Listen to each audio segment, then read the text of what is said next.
to let you see my slide presentation.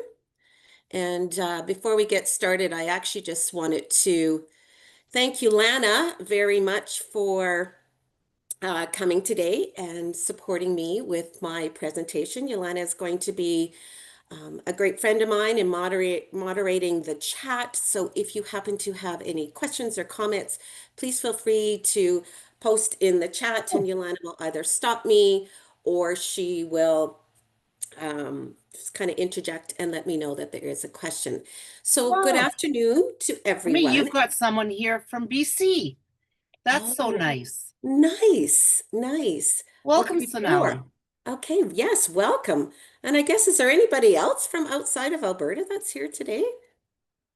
Both Yolana and I are in the Edmonton region, so we're both from, I'm in St. Albert and Yolana's in Edmonton. So I'm wondering if there's, how far away maybe our Oh, Humboldt, residents. Saskatchewan. Humboldt, Tina, welcome. It's always great. I was just at a wedding on the weekend and a wedding last weekend, so it's been a summer of weddings, and it's always interesting to see where people come from. So welcome, everyone. I'm so glad that you could join us today. And again, we see Calgary. You are here this afternoon for developing fluency for basic number facts in multiplication and division for grades 3 to 6. And I know we have, there was a big group of registration. I think there was well over 130 when we looked this morning, which tells me this is a topic that we all are very passionate about and that it truly matters. And so, whether you are teaching in a classroom every day or supporting small groups or a leader, admin in your school, fluency really is at the heart of the matter. And it really supports students feeling confident in math. And I'm just kind of looking at the chats too, and I see everybody's posting where they're from, which is fantastic. So, thank you for taking your time here in the middle of summer. I think it's still middle of summer, although for me it was always as soon as August 1st hit, I started dreaming about school, and I'm sure all of you have as well. So just before we get started today, I just wanted to take the opportunity, as long as my slides will advance here, to acknowledge the many First Nations, Métis, and Inuit people who have loved and worked and grieved and celebrated on these lands for thousands of years. I take time today to express my gratitude for the lands on which we are privileged to gather on today.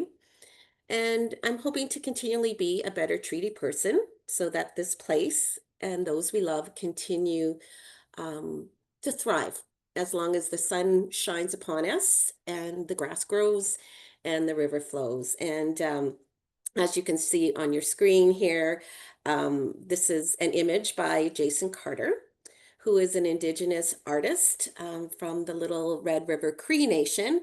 And he did the hay bale and the trees and a big green elevator, which for me is very indicative of our province of Alberta that we are here from.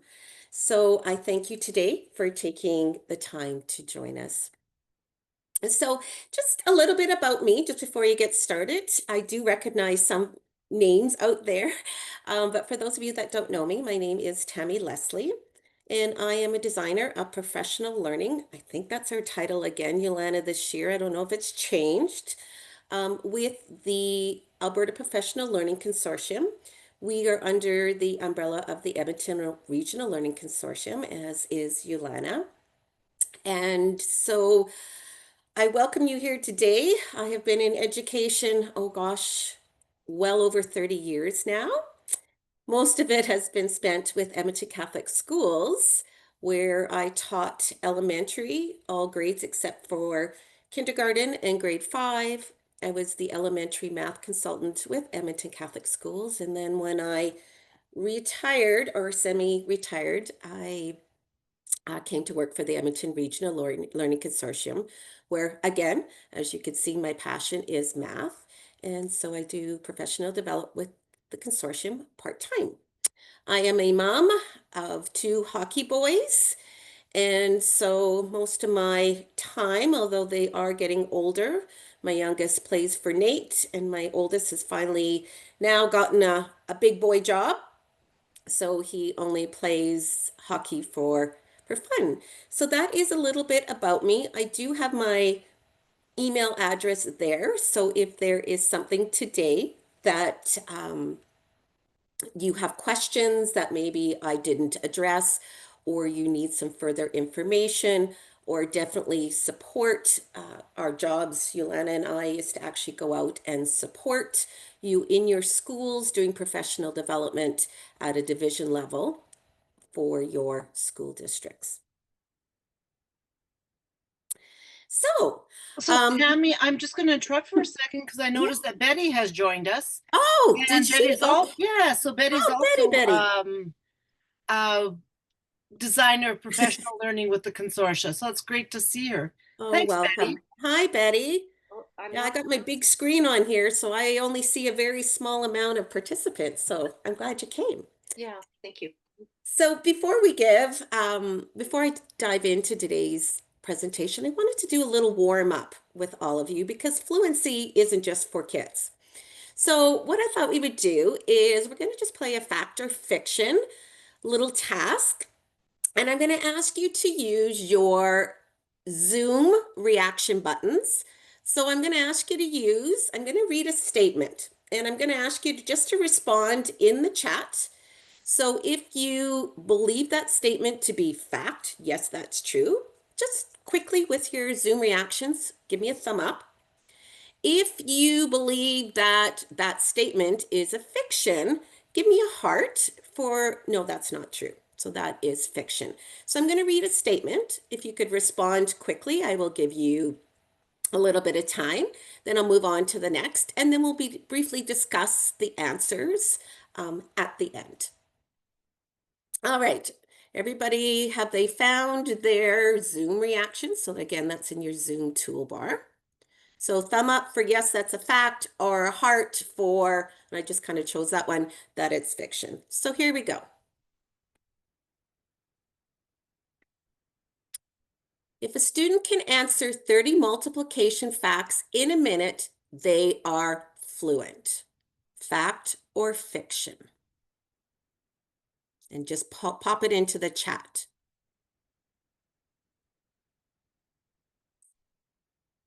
Okay, so we've got one fiction. Another, it's fiction, fiction. Yolanda, you had hearts pop all over yours. Awesome. Okay. Tammy, you've got people that use their Zoom reaction rather than putting it into the chat. Okay. So do you want it on the chat or do you want it in the Zoom? It doesn't matter. I'm okay with either. I'm Okay. okay with either. It's just, I want you just kind of pondering and thinking. Okay. If you put it in the chat, I can easily see it. Okay. But I'm good with either. Okay. Question two, or statement two. Knowing that 6 times 8 equals 48 can help you solve 48 divided by 6. Fact or fiction?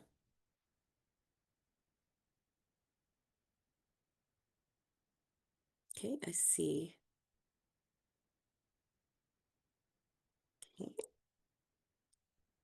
Question number 3, or statement, I wanting to keep say question. Fluency develops naturally without intentional teaching. Fact or fiction?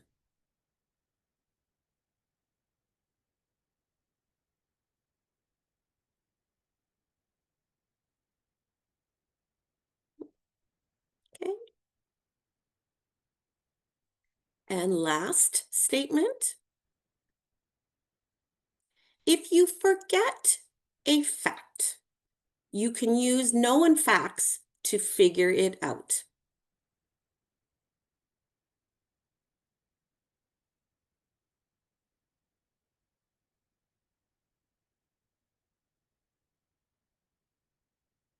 All right. And I see lots of thumbs up for that one.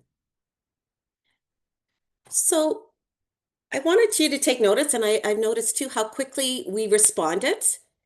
But there was a couple, I noticed there was a little hesitation in the answers, so it required you to pause and think. And that's what exactly what we want our students to do. And so it's really important to know that speed is not the only measure of fluency. Okay?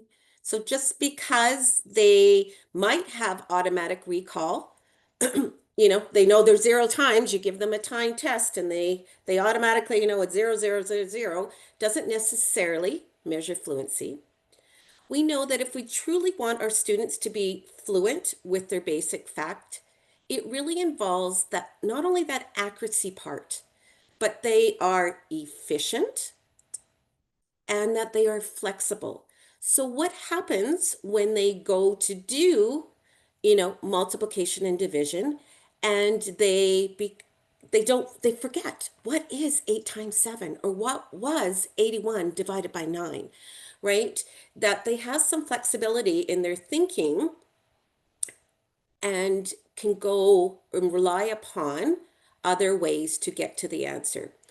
We need to know that multiplication division really strengthens number sense. And when our students have automaticity and fluency with their basic facts, multi-digit multiplication and division, so many other areas in mathematics becomes much more fluent and easier for them. And we really know that strategy-based thinking helps students recover their facts if they forget. So thank you for participating in that. So let's move on now to our session. So what we're going to do today, my hope is that you're going to understand a little bit more about fluency in multiplication and division. We're going to look at some foundational concepts and strategies that you can use with your students. And we're going to also look at ways you can embed daily practice throughout the year with your students.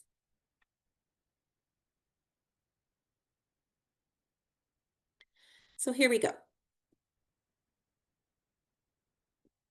Before we get started, I just wanted to just take a little bit of time looking at our curriculum.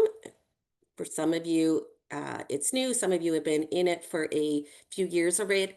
Grade 3, and I don't know how many grade 3 teachers I have in the audience today, but this is truly the foundational conceptual year of building multiplication and division understanding.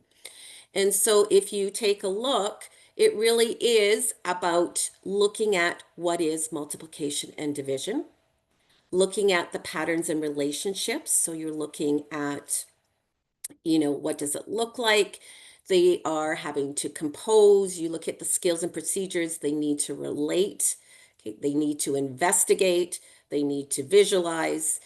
And when they move to grade 4, okay, this is all through strategies. Grade 4, again, they're working on multiplication and division strategies. In grade 3, as if you're a grade 3 teacher, you know that they need to recall and apply their multiplication number facts with factors to 10 and then the related division facts. And in grade 4, they're looking at recalling and applying multiplication number facts with factors to 12 and their related division facts. So again, you see the word strategies, okay, in the understanding. So it's not just about rote memorization when it comes to recall of basic facts. When we look at grades 5s and 6s, it really is looking at multi-digit multiplication and division. So 5s and 6 teachers, right? We are kind of assuming that our students are going to come into our classrooms having automaticity with basic facts. But what we know is that it doesn't always happen. So the onus is, and we also know that when our students do know their basic multiplication and division, multi-digit becomes so much easier. But why is it that students are coming into our classrooms with not knowing? Well, traditionally, some of our, I think, as flaws, and I actually have to take onus for that when I first started teaching, is that I taught my basic facts as a chapter or unit. Okay. Many of our teacher resources had it as a chapter in a book. So, in November, I started teaching multiplication and division. I taught it as a chapter I assessed, usually through mad minutes or a time test, and then I moved on. And I just kind of had that assumption that our kids knew. Okay. And I also assumed that, those kids that could get 30 out of 30 on their time facts, that they had mastery. And then they would see it in a different context and they weren't able to have automaticity or recall. Too often, we try to teach our basic facts through memorization. And we know that for many of our students, that doesn't work. They need to have strategies behind them to help them when they don't know a fact. And the biggest one, and I think this is where I easily was to fault, is that I was not giving them enough time to master a particular set of facts and then move on to the next. In fact, I recall, and I horribly hate to say this, but I remember teaching, okay, today we're going to do our times two fact family, and all of a sudden, 2 days later, I was moving on to my five fact family. And then 2 days later, I was moving on to my 10 fact family. And so I was moving so quickly. Or the games that I had that we played in our classroom, they were applying all their fact families at the same time. So these are some flaws that might kind of hinder our students developing automaticity with those facts. Here are some other reasons that our students might be struggling with their multiplication and division facts. And that is that they try to memorize their facts too soon without really understanding the number relationships. We know that even in fives and sixes, right? Our students need more support with the action of the modeling and multiplication and division. Many of our students are still stuck with additive thinking, okay? Or they want to do all that repeated addition. So we really need to model the actions of multiplication and division. Again, just alluding to what I just said, they didn't master multiplicative thinking and thinking in equal groups of. For some of our students, they might not be ever able to memorize their facts. Many of our students, for whatever reason, they're not going to memorize it. They might struggle too because if it was only taught through memorization or timed facts, they don't have efficient and effective strategies to go back. So, as a teacher, right, did we spend enough time developing those strategies, or what I'm going to call thinking strategies, to use when they don't remember? And the other biggest one, and I think we see this all the time, right? They don't understand that inverse relationship between multiplication and division. How often have I walked into classrooms, and I even see this with when I taught in the classroom. Many of our students could do multiplication, but as soon as they got to division, there was that mental block, right? So really, students not fully comprehending and totally understanding that relationship that multiplication and division share. So where are we going to start? Right? Um, we're going to start with really, and I'm going to speak a lot probably to those beginning grade 3 and 4 years of really understanding multiplication and division, but keeping in mind, if I have grade 5 and 6 teachers there, that you might need to go back to the step of what does under multiplication and division truly mean. And yes, oh, Yolanda, I thought that was Deanna, but yes, they have a better understanding since our kids, yes, COVID, definitely. Um, so what I want you to think about though before is, as educators, and even we want our students to have these essential big rocks. So even though they might not be specific in our curriculum at our grade level, there are really some essential big rocks, some basic foundational understanding that we want all of our students to know. Okay. We want them to really know that our number system is a system of patterns. Okay. There is patterns throughout our whole number system, and they need to recognize that. Okay. Multiplying by ones, by tens, by hundreds, right? There is a pattern. Students need to know too when they're dealing with multiplication and division that they need to know that a number, right? Again, big rock essential understandings that numbers can count objects, but they can also count a group. And what I mean by that is the number two, for example, when they see it, it might represent two objects. But when we're transitioning to multiplication, the number no longer represents two individual objects, but the number represents the number of groups or sets. Okay. And the other number could represent the size of the group or the set. Okay. And that is a big aha moment for many of our students. Okay. They need to know, again, those essential, the importance of multiplication and division being related operations, just as well as addition and multiplication being related operations. And you see that multiplication, repeated addition, division, repeated subtraction. Students, again, and I spoke to this earlier, right? They really need to understand that inverse operation, that inherited relationship that multiplication and division have. And they really need to know, and this goes about that relationship piece, that our numbers are very flexible. Okay, they can be broken down apart in many different ways, right? They can be composed and decomposed. So these are definitely some of those really essential. So again, chances are we might not see them specific to our grade level, but this is the underpinning of those foundational building for the basic facts.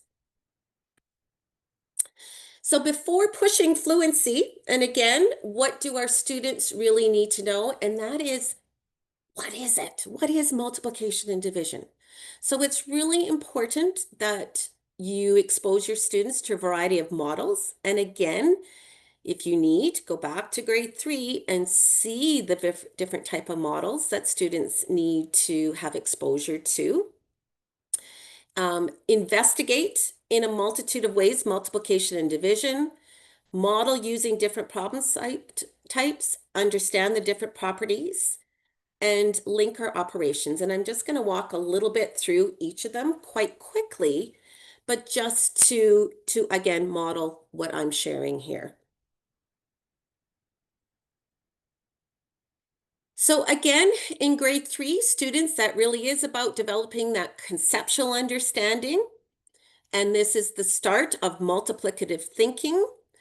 And so the first step is really representing multiplication through equal grouping. Okay. And again, you will see on my slides, I've put in some literature links. These are some of my favorite stories that I have used with my students, in particular when I was teaching grade 3 and grade 4, actually, to model through literature and through context the visual models of what it is. So if you give a mouse a cookie, I know it's a early, often used in the younger grades, but it really gives that visualization of equal grouping. And then moving to equal grouping, we move to those arrays. Okay, so Dylan collected 12 Hershey cookies, right? He built, he put them in different rows and columns. Okay. And again, getting students to have that understanding that array is rows and columns. And if you turn it, does the product stay the same? Okay, or does it change?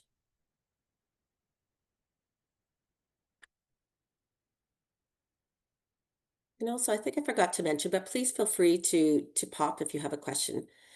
Moving from the array model, we move into the area model, and this is very important for our students, right? And that is, again, looking at it as arrays, but this really moves into the area model, which is really crucial for our students when we get into looking at strategies for multi-digit multiplication and division, which I know we're not sharing here today. And The Diary of a Worm, I think many of you are probably familiar to this book, but again, it's a really great literature connection to use as a mentor text. And having students, Worms built rectangles with exactly 24 tiles. What might be the length and the width of the rectangles having been used? Okay, so again, having students explore with the concept of multiplication, knowing perhaps what the product is, but what might be, how can you arrange it? What might it look like? What might the factors be for it?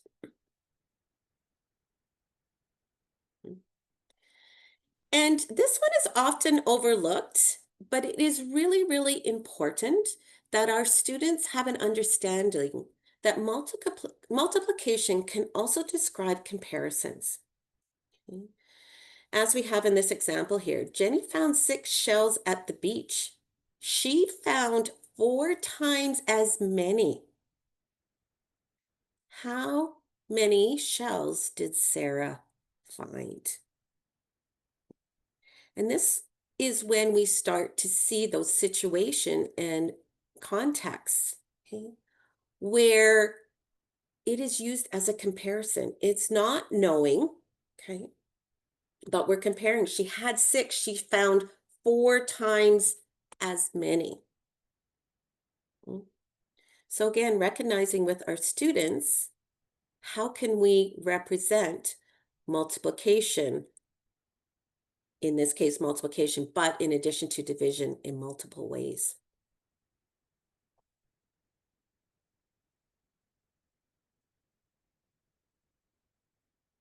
And then again, when we think of division, right, we can certainly, many of us always start out with teaching division as repeated subtraction, right? So again, we're thinking of those equal groups, right?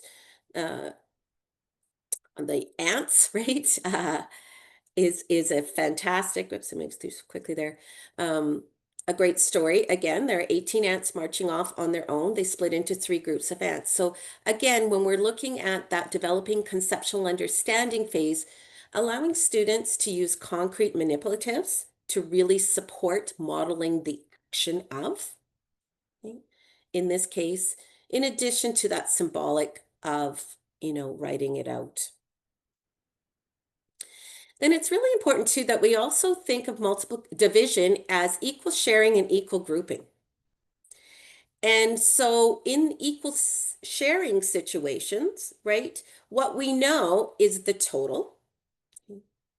And we know that the number of groups. Okay. What we don't know though is how many or that size of the group.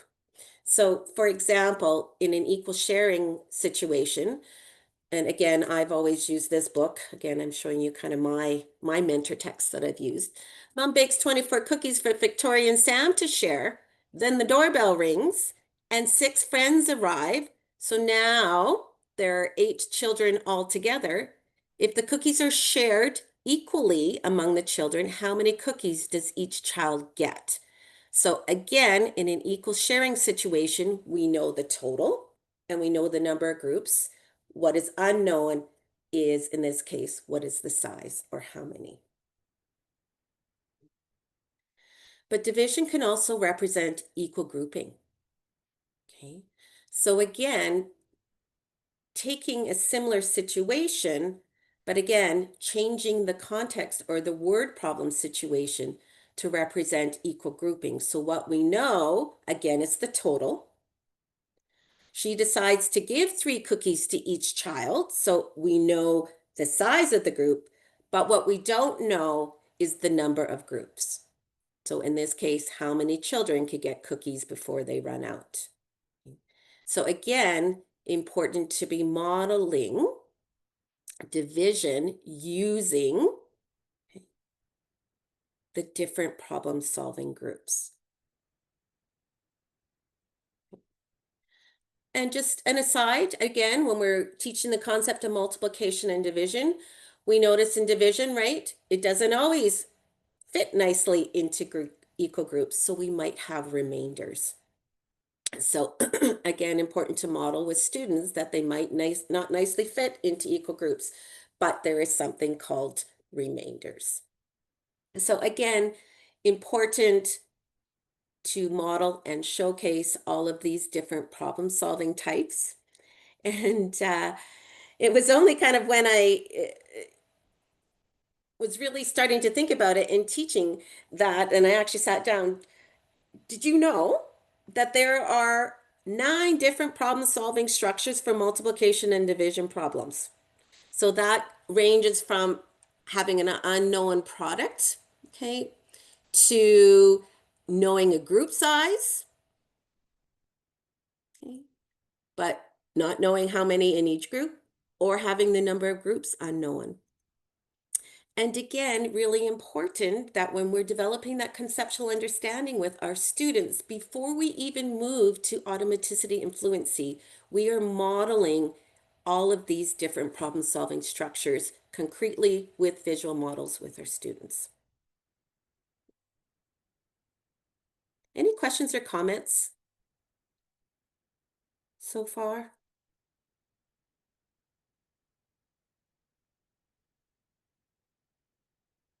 All right, well, don't forget if something pops in to for sure put it in the chat or just raise your hand and we can answer them. When do you, Yelena? There's a question, when would you typically introduce remainders? Well, when we go back to our um, grade 4 for sure, right? When we look back in our uh, program of studies or our curriculum, I guess we don't call it program of studies anymore, right? They're dividing and expressing a quotient with and without a remainder. I believe it does start in grade 3, and I'm just trying to look quickly. Oh, here we go. Model a quotient by partitioning a quantity into equal groups or groups of a certain size with and without remainders. So it is in grade 3.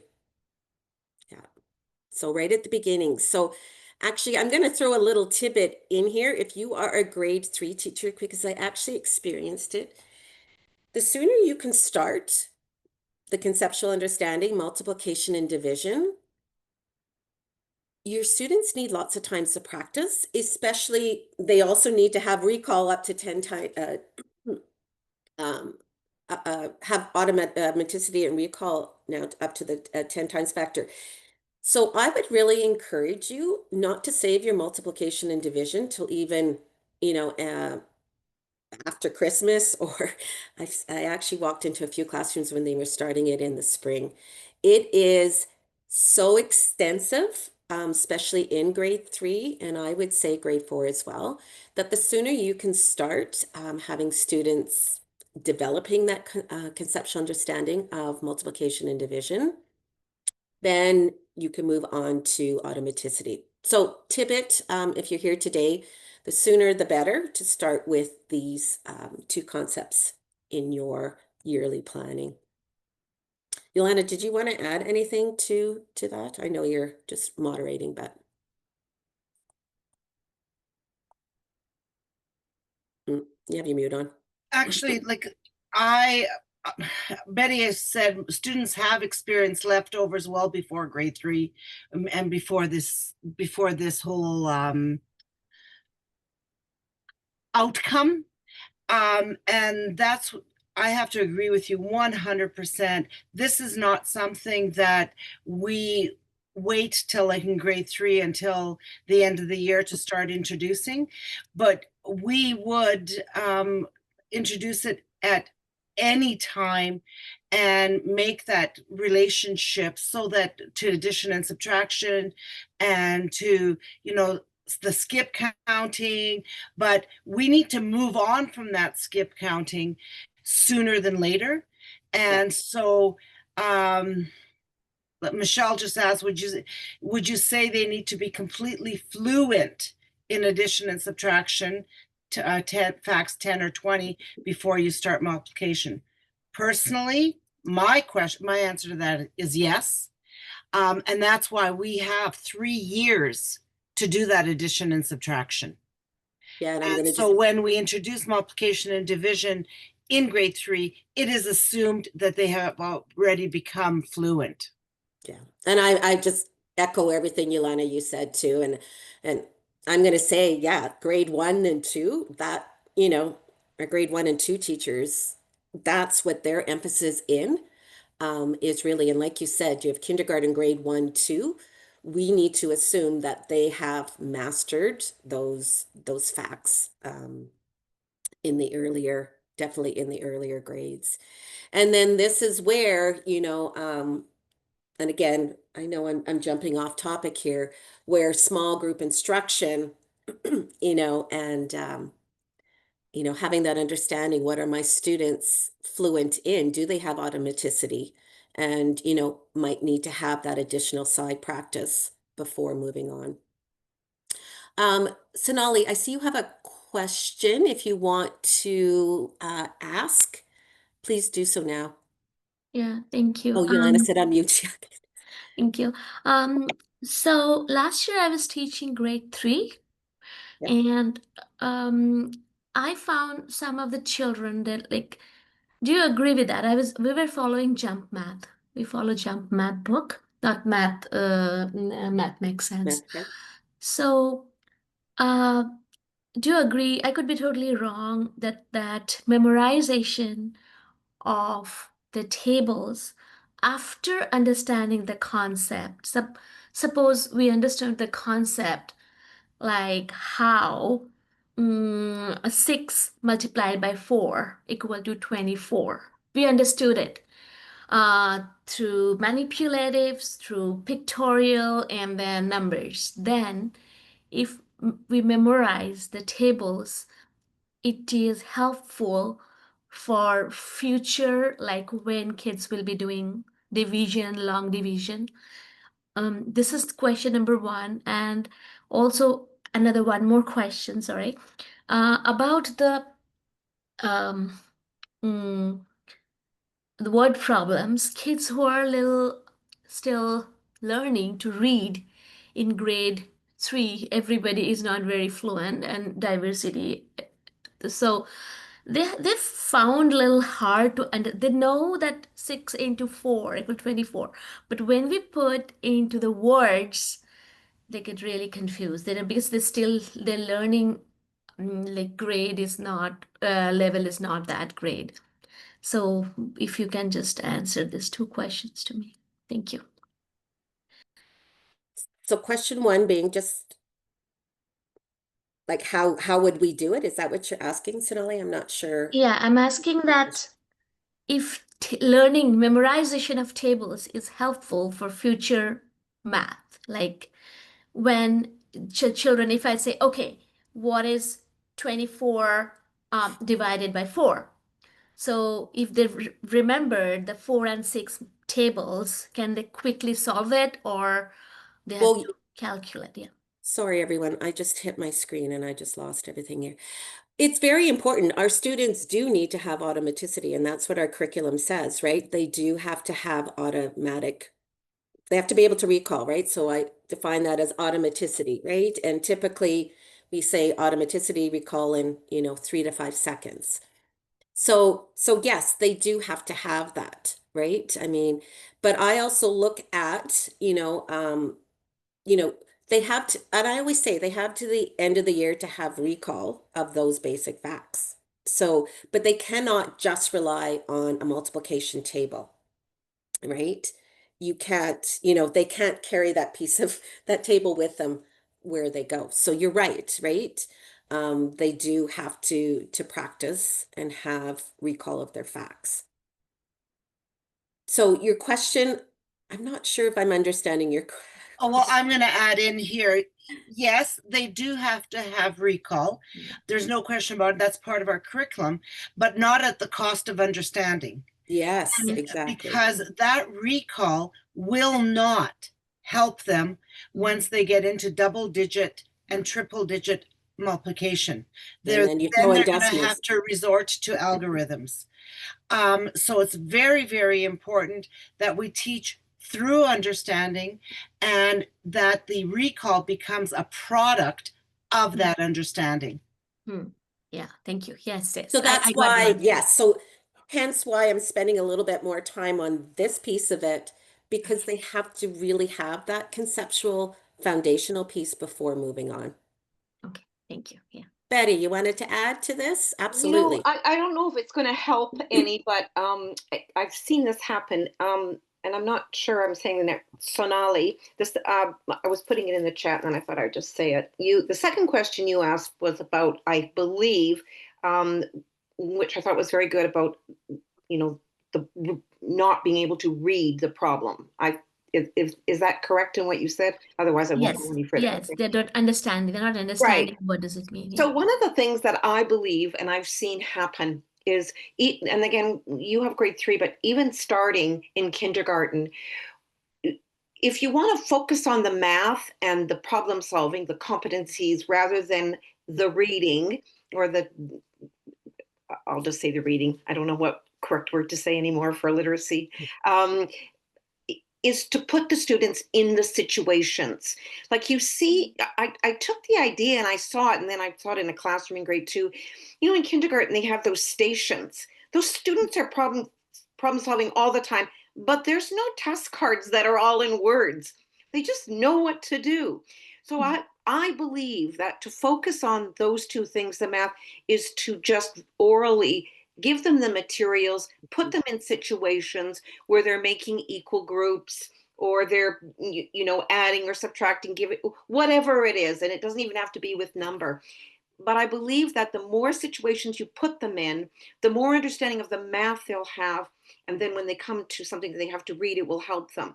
I really believe it works. I've seen it in a primary class where they were doing things like the leftovers that I mentioned. They're talking about leftovers and what to do with them.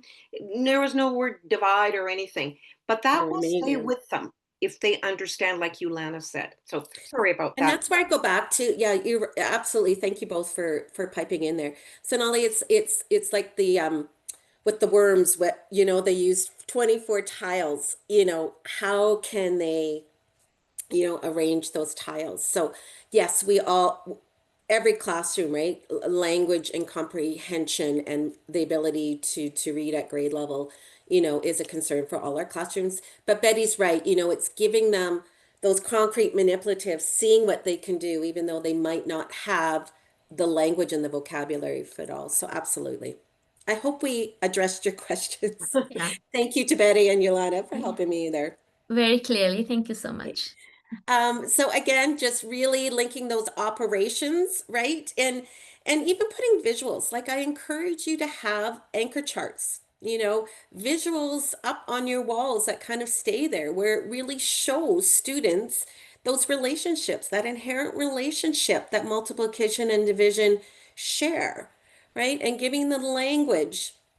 And I often think, if they're not orally listening to me, Sonali, here's a visual, right? That they can refer back to and to use, um, again, when they're completing their tasks and their activities. Again, linking um, multiplication and division. Those of you that know me, I'm a huge believer in starting every math classroom, or even transitions after recesses and lunchtime, with what I call a warm up. It could be a math opener.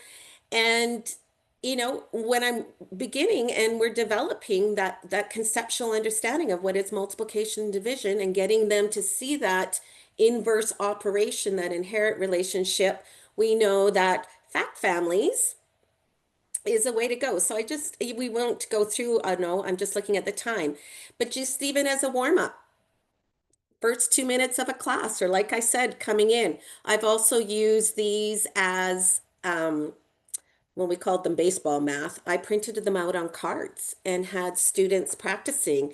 And again, it's all about developing that relationship. Again, when we talk about those big rock understandings. So using multiplication and division fact families, having students see the relationships between them, and starting out easily. We could progressively get a little bit harder. So what's my number now? If I know one of those facts in that fact family, what might the other ones be? Right? So if I know 6 times 2, and again, I often printed these out and students would cover, right? And we would, oh, I use them a multitude of ways. They would have cards, they would play with a partner, right? But this would just be a warm up I could do on the board, on my smart board very easily, right? Okay, I know the division. What is 56 divided by 8? Okay, what might be, you know, the factors involved? Okay. I could get very complicated, right? So again, varying it, using these as warm-ups, getting students to really see that relationship between the two and how they are so. And again, doing task activities like this will really support students when it comes to developing that automaticity of those basic facts. Also supporting in those acquisition is really having an understanding of those properties. Okay, it can often be overwhelming for our students to know all their basic facts. But if they have that understanding of the commutative property, if you know 3 times 6, right, then you're going to know 6 times 3. Okay, so again, they might not know the term or have the language for it, but they need to understand that commutative relationship. Okay, does not happen, okay, with division, but it does happen with multiplication. They need to know that um, the different properties, and I realize I just put a wrong slide in here, so please apologize. Um, and then that connection, okay, and they need to know the properties of 0 and 1. And I have so many different versions going here. I apologize, everybody, for that slide here. Another big rock is they need to understand the process of doubling. And I can't stress this one enough, okay? That they really need to understand doubling and halving. And this is essential, especially when we start moving into our times 4 fact set and 8s and 6 fact sets. And that is, if I have 6 times 4 and I cannot remember that my product is 24, I know that I can use the strategy, the thinking strategy of doubling, because I know my times 2 fact set. I know that 6 times 2 is 12. Okay, half of 4 is 2 and 2, right? Um, so 12 plus 12 is 24. Or 6 times 8. Okay, if I don't know what 6 times 8 is, okay, I do know that I can use the process of doubling, but I can have 4. So 6 times 4 is 24. So 24 and 24, I'm doubling is 48. So that's that flexibility, knowing relationships, understanding, right? Having strategy to refer back to if they don't recall those facts. And I'm just looking at time here and I'm going to move on, but another task, and or maybe I do need to warm you up. This is another great warm up task activity that you can do during your class or if you need brain breaks. And that is when we're developing, display a fact, put a fact up on the smartboard, and then have students brainstorm as many possible ways. How is this fact connect? Can you name another fact that connects to my starting fact that I gave you? Okay, you might think of community properties, inverse relationships, nearby facts, but can you give, so it's a number web activity, find a related multiplication or division fact that connects to my starting fact. So I'm actually, we'll take a minute to do this because I want to show you. So here is my starting fact. 6 times 4 equals 24. In the chat box, type in for me a connected fact to 6 times 4. Thanks, Michelle.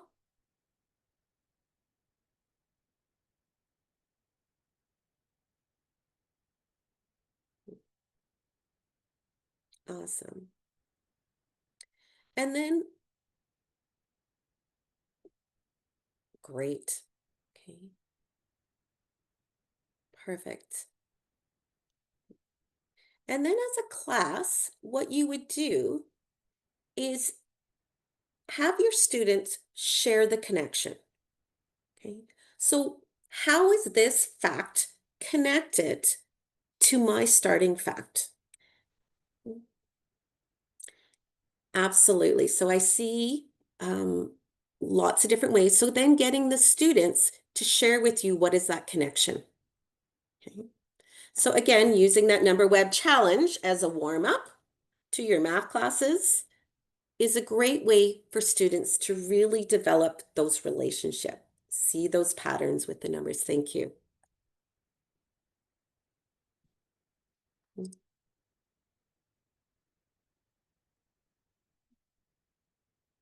So great. No, you're still thinking and putting in the chat. Fantastic. Awesome. Christine, or I don't want to put anybody in the spot, but does anybody want to share with them what they wrote and their connection if you just want to unmute?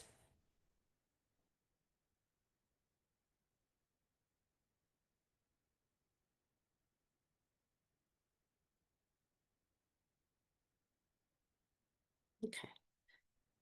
Well, thank you for putting it in the chat. As you can see, yes, right?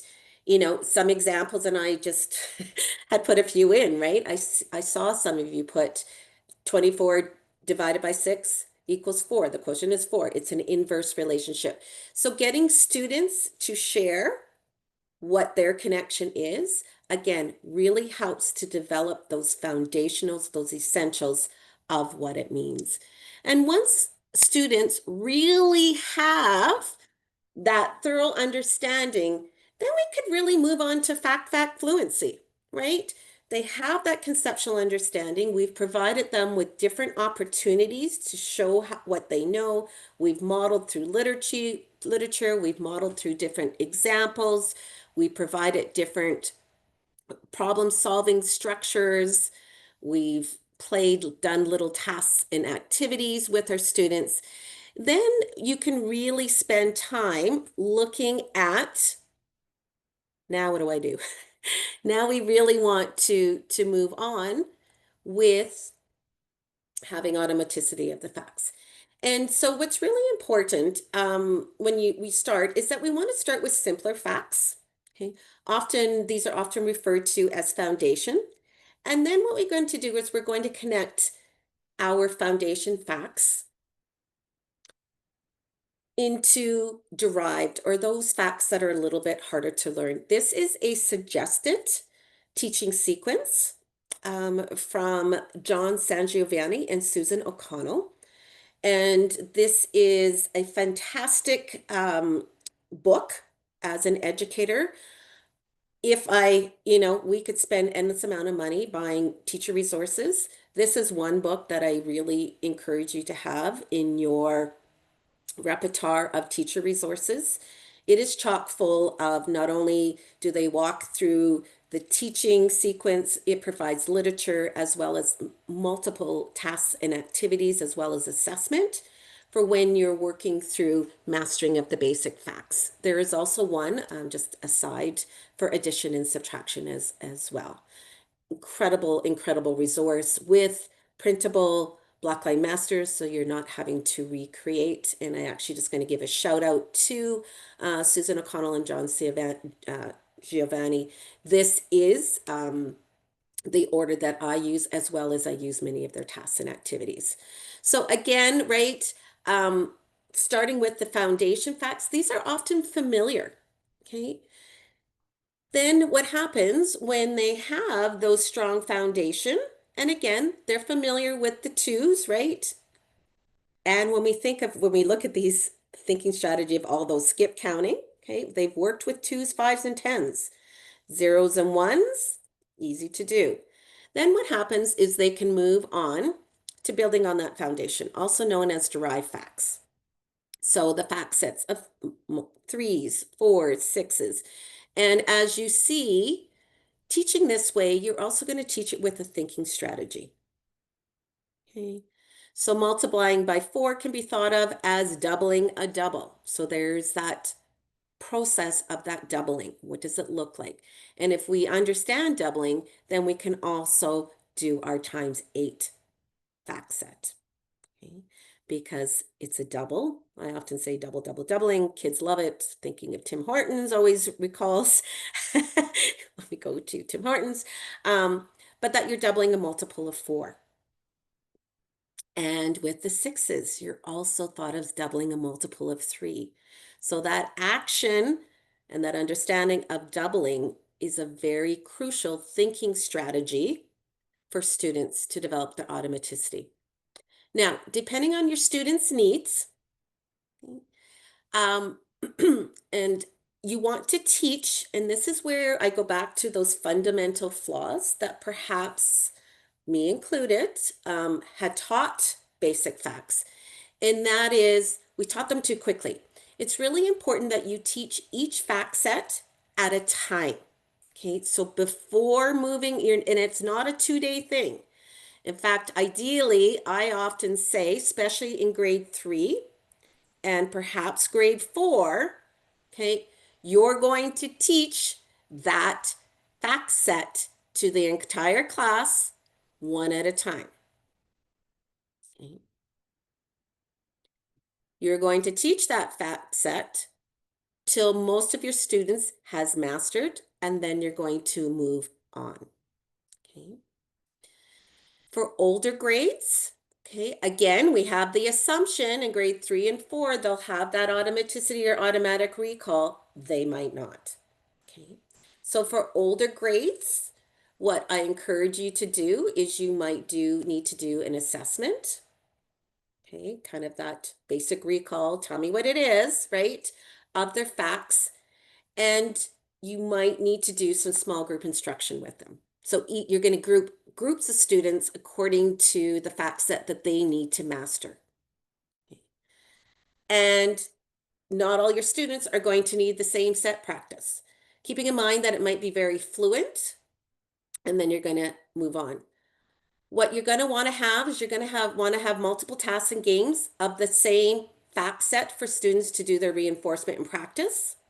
I love dice and games. That's how most of my games were. Of course, some digital games and such like that, but they're really easy to provide adaptations. And after students have reinforced and practiced a fact set, you're going to assess it, and then you're going to move on to the next fact set. Okay. Let me walk through an example. So you're going to introduce.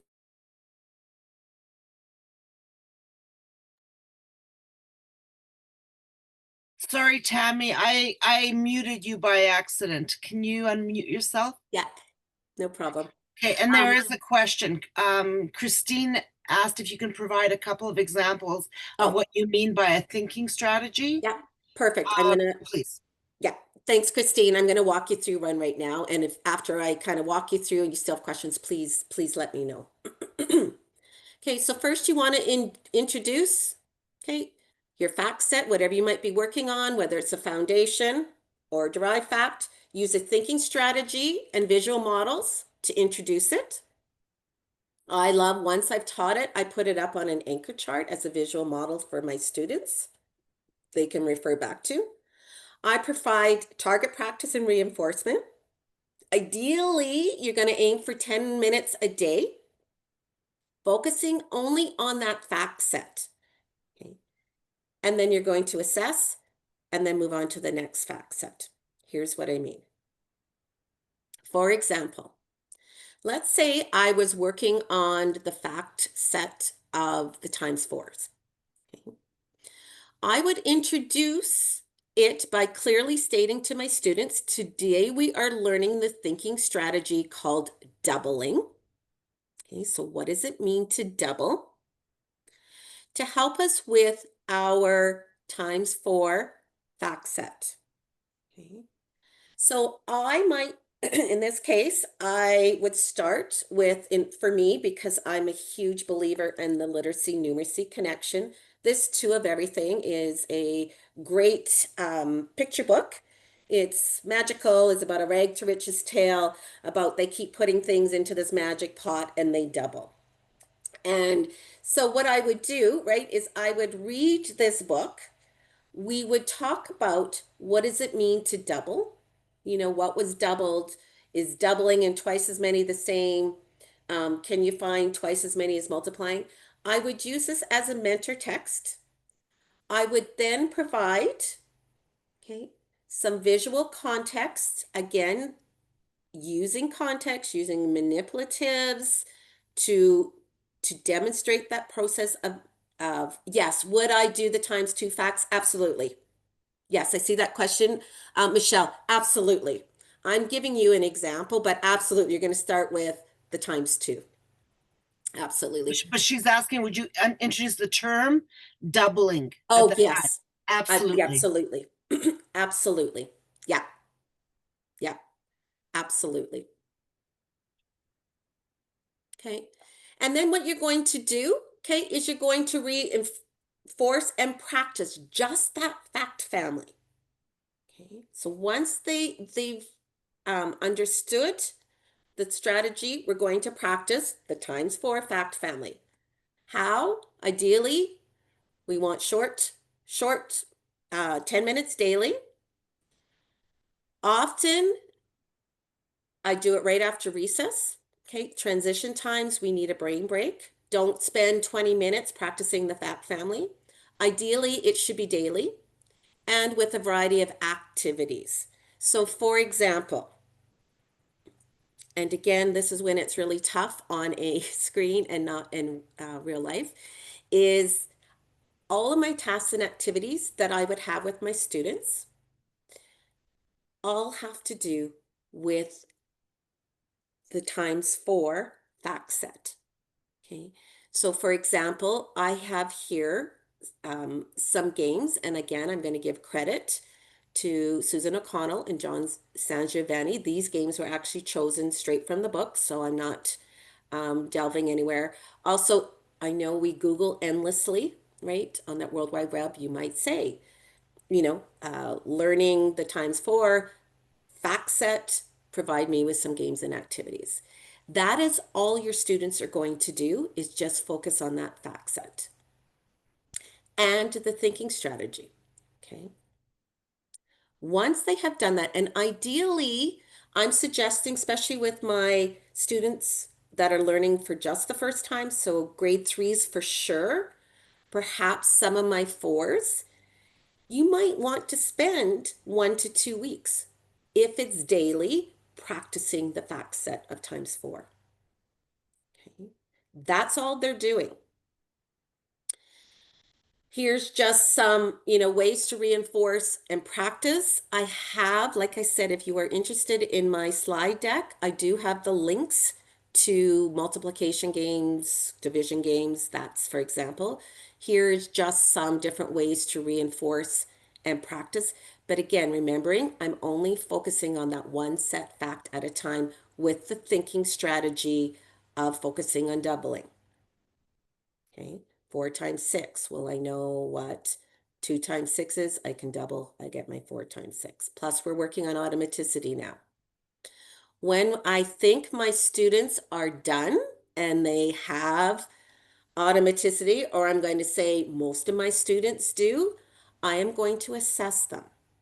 Now, I am assessing on recall. Okay, this is where I'm kind of assessing on two things. I'm going to do automatic recall. And again, automaticity, 2 to 5 seconds, I say again, and I'm going to be very specific, dependent on your student, right? You need to allow for that. Do they have automaticity? If they don't have automaticity, are they using a strategy to get to the fact? Okay. Or do they not know the fact? Okay.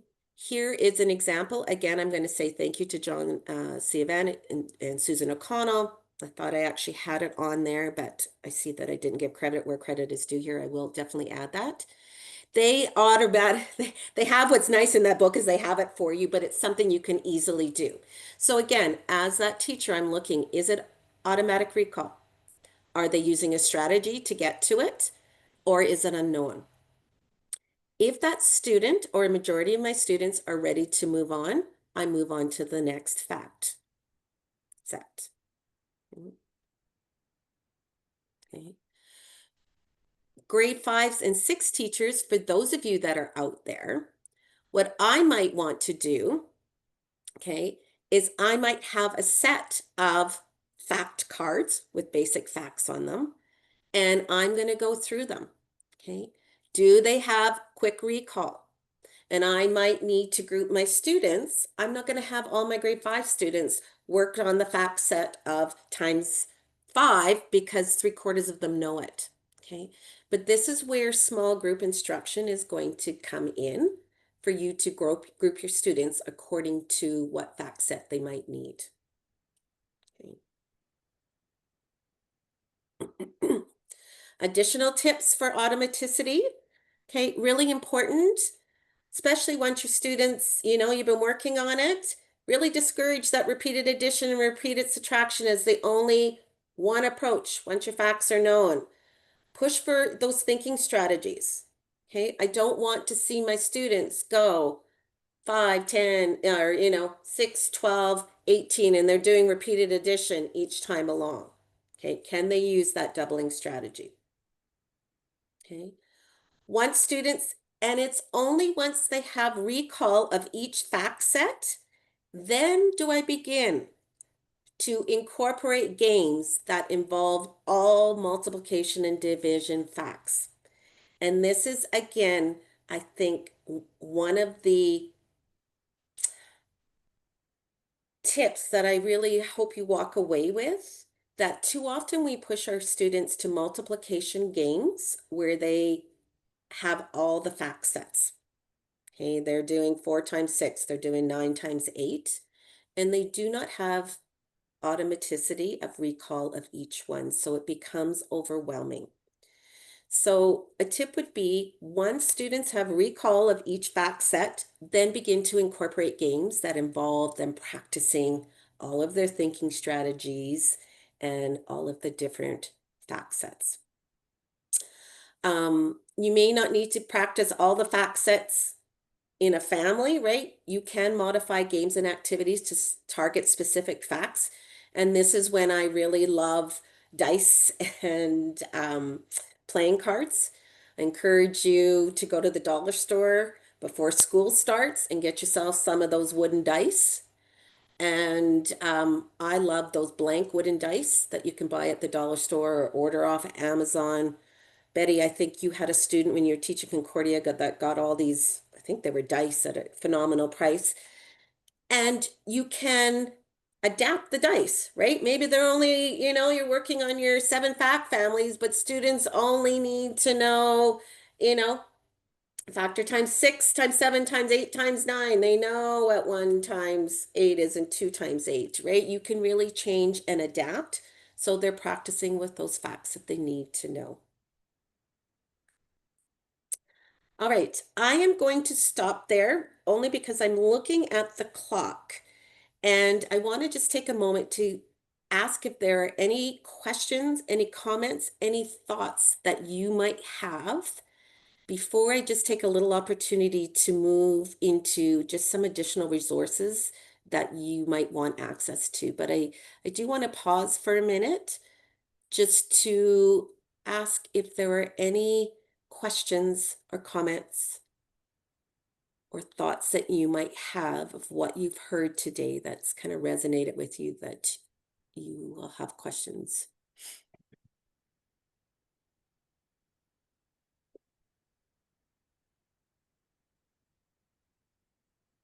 Yeah, Betty bought a lot of 10-sided dice. Yes.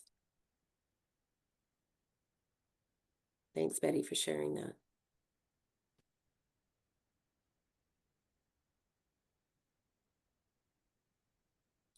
Find it always hard in an hour to put in everything that you want to say in an hour and a little bit. Now, was it Michelle? Michelle, you had a question way back. Did that? Oh, okay. I believe I answered that, and Yolanda answered that.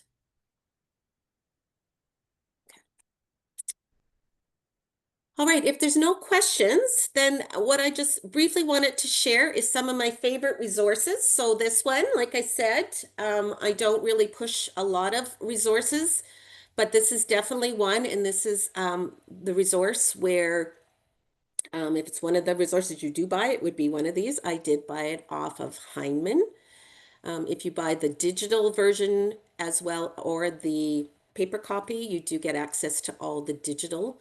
What I really like about it too is it gives you all the fact cards, each fact set, so you don't have to print them out. I know we can do it, but I always know that we're looking for time savers. I Figured. gave them the link to think. Thank you. I saw that. Thanks, Yelena. This is another fantastic resource, especially for the older grades that are really moving into not only the basic facts, but looking at multi-digit multiplication and division. It's got lots of tricks and tools. Again, it's very hands-on for teachers. Thank you, Yelena, for putting that in there. An awesome resource. Again, you see John Sangiovanni's name. And I'm Betty and Yolana, correct me, I believe, is it Learning Network that might be bringing John Sangiovanni back in again this year? Okay. Yes, they are considering it. So they could, John might be like online, a virtual Yeah, so talk. yeah, I encourage you to keep your eye out for him, to watch. Oh, Colin, you're doing a book study on the figuring out fluency mathematics. Awesome. Awesome. It really is a great resource. Perfect. Beautiful resource. Yes, and I'm glad to see that you're doing a book study on that, especially math. Always makes our hearts happy when we know that book studies are being doing in the area of math and numeracy. I do have, for me, as you noticed in my presentation, here is a link, mathgeek.mama has some awesome linking literacy and numeracy to different math concepts that you can use. This is on our APLC resource, kind of archived, but still a really great resource. It was built with the old curriculum, but it definitely connects still to our new curriculum. But Yolanda, you must recognize this. Oh, Um, yes. but what I love is we know vocabulary is still important, and it's so important for not only student understanding, but even our role as educators. This is another great resource that really walks you through a lot of the vocabulary, things I didn't even bring up, like distributed property and, looking at different models, again, talking about Big Rock essentials. So again, just these are things for your toolkit that you might be interested in.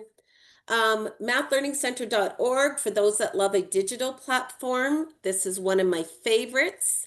Again, I'm looking at time and I'm not going to be able to go through all of these, but another great free online used in any platform resource. Those planning guides that are still there, okay, on our Learn Alberta site, they have some great Are they tasks and still up? activities. Well, they were. I have to admit, I haven't looked before today's session, so I don't know. Does anybody know if they're I, still available? um, Hoping they are. We know that there's changes happening almost daily, so if they're not, my apologies. I'm going to take that. Apologies right now. Again, there are some really nice resources that are out there for you to use for teaching fact fluency. So those are in there. Yes, I will share my slide deck. I had put it as, and again, I'm going to apologize, as a PDF, and then I went to open it, and some of the font is messed up. So I'm going to put you can see on the screen there, it's tammy.leslie@aplc.ab.ca. Yolanda, I believe we get a copy of the participants. We do have your email addresses. I will take that and I will send you, no, if you want my slide deck, please send me an email because I know you get inundated with so many emails that, and you're like, Tammy, I don't.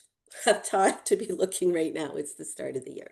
So if you're interested, please just send me an email and I'd be more than happy to send you my slide deck. Tammy, I have a question for you. A I have all of your resources that you put in, including all of my resources on my Wakelet. Do you Oh, mind if I just share the link to yes, the Wakelet, please. and then Please. people can just go onto it? And because I do know that I put Thank the you. planning guides on there as a PDF. Absolutely. And so once Alberta Ed takes it down, they'll still be there. Thank you, gracious. Yes, please do.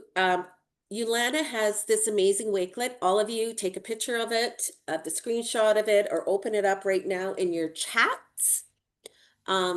Yolanda has taken so many resources and compiled them into a wakelet that is so user friendly.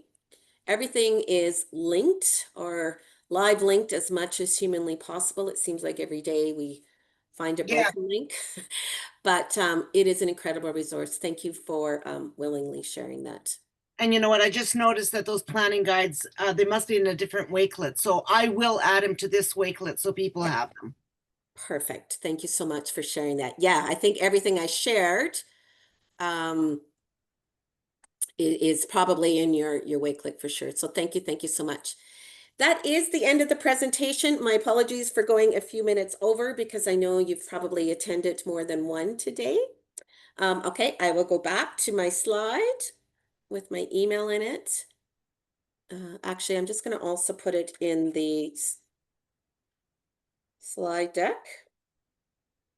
We do ask, I believe you get a survey for the sessions, and one, it really helps us to prepare for future sessions to see what you liked and didn't like. So I'm going to ask if you have a couple minutes and not rushing off to the next session, if you could just take out a few minutes to fill out the survey. You can use the QR code or type in the APLC survey link. I believe it will get sent out again.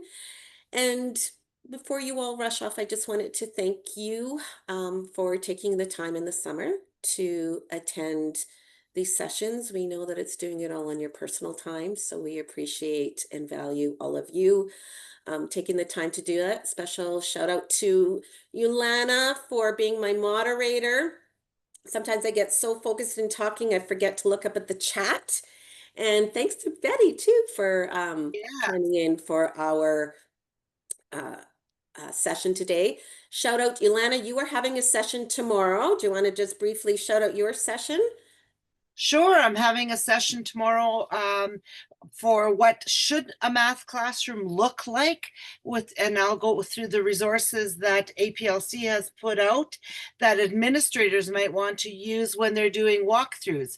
And I always encourage administrators to share it with teachers. So if you're a teacher or not an administrator, if you want to know what some people would like, it's at 9 a.m. tomorrow morning, and you can just go on to the summer learning or summer symposium. I'll put the link up, and then you can just register for tomorrow morning at 9 a.m. if you wish. And Tammy will be moderating for me. That's right. That's right. And Betty, I hope you're still here and you didn't chime out already because Betty Morris is having a session tomorrow Yes. with another very, very hot topic. Betty, are you still here? I hope you are. Yeah, I'm here. Yeah, Okay, mine, tell everybody what your session is on tomorrow. mine is tomorrow afternoon at 1 o'clock for grade 4 to 6, and it's on fractions. So we're gonna talk a little bit about, now that you've got 1 year under the belt, what are some things we still need to look at, what successes you've had with the statements from the outcomes, some new resources, some changes that have been made, maybe have been made. So yeah. Awesome. So two fabulous, I know they're going to be incredible sessions tomorrow, so I hope you can attend. Thanks everyone for your time and attention, and have an amazing start to the school year, whatever that might bring. So thank you, everyone. I'm still looking for the address for this summer. Oh, I finally found it. Did you find it? Sorry. Oh, you put, oh, that KCM is so awesome. Yes, it is. I don't have that one up. I keep wanting to put Oh, it it's up. one of my, it's actually one of my favorites. Plus they have Google Slides, and I know Jamboard doesn't work very much anymore, but I don't know if, but their Google Slides are fantastic as well. Okay. Thank you, thank you, thank you. Okay, where's our pause and stop recording?